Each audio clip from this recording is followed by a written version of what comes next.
খবৰ চবৰ ভাল চবৰে আজি আমি চাম জিএছৰ প্ৰিভিয়াছ ইয়াৰ কুৱেশ্যন এই গোটেইকেইটা কুৱেশ্যন APSCত অলৰেডি সুধিছি সো প্ৰথম কুৱেশ্যনটো চাওক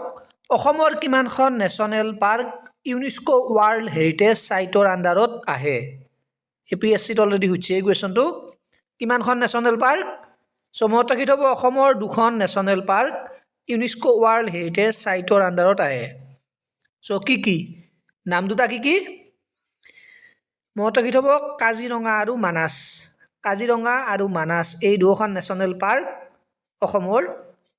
ইউনেস্কো ৱৰ্ল্ড হেৰিটেজ সাইটৰ আন্ডাৰত আহে নেক্সট এটা কুৱেশ্যন ইণ্ডিকা কিতাপখন কোনে লিখিছিল বহুবাৰ এক্সামত উঠছে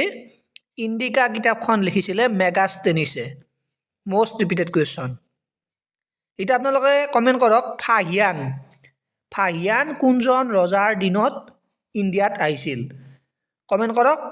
আৰু বহিত লিখি থৈ দিয়ক ইম্পৰ্টেন্ট ওকে